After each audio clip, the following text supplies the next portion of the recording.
Hello everyone, Christopher Smith here, your 2023 Oregon Chapter and Pacific Northwest Section PGA Teacher of the Year.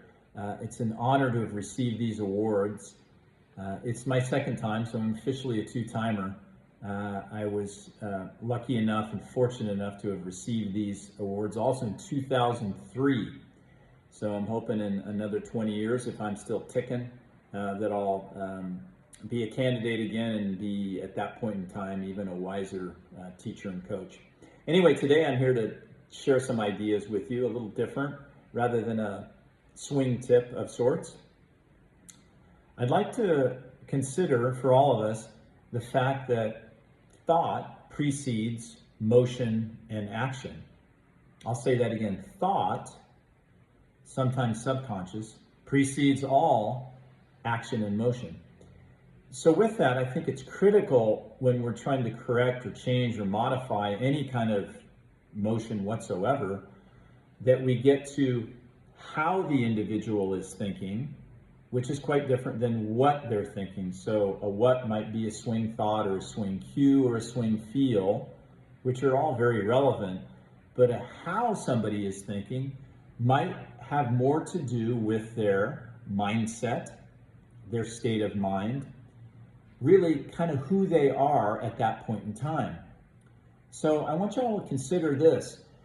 Most of us, and there's a huge body of legitimate research on this, have sub-personalities, if you will, in different parts of self.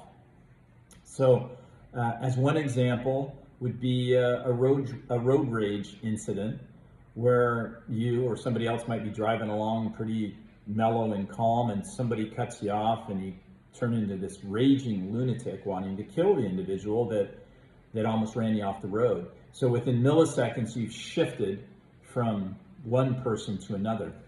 So just for a few minutes here, I'd like everybody to think a little bit about some of the emotions and feelings that you have during a round of golf.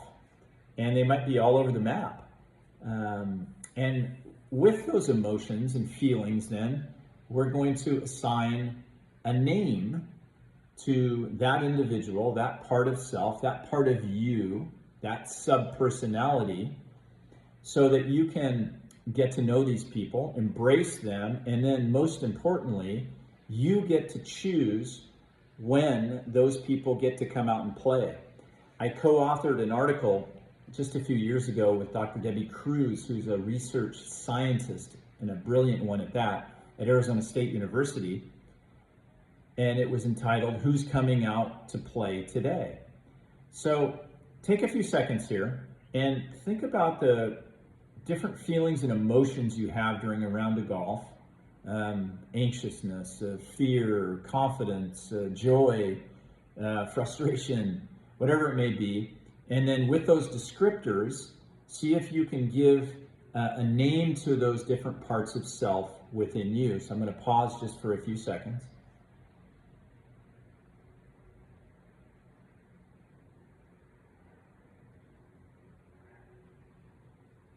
Okay, so if you've come up with a few and maybe named them, for example, maybe there's a nervous part of you and you want to call that person Nervous Nelly.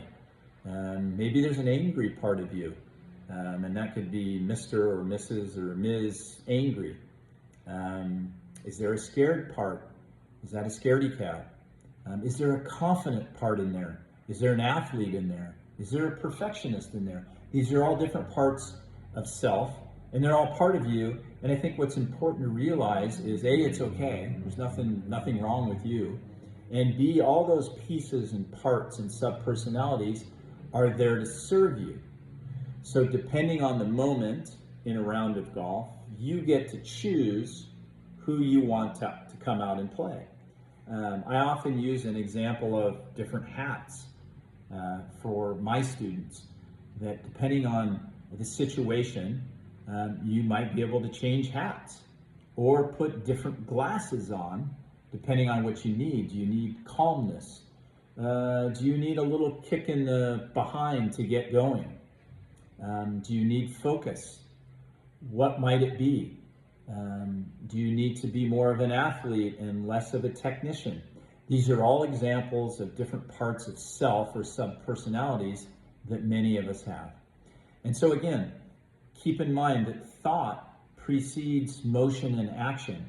So if we're working on a golf swing, trying to modify it, change it, improve it, it is important to know that how we're thinking, that mindset, state of mind, state of being, is incredibly important to that change happening. I hope this helps. Look forward to seeing you all soon.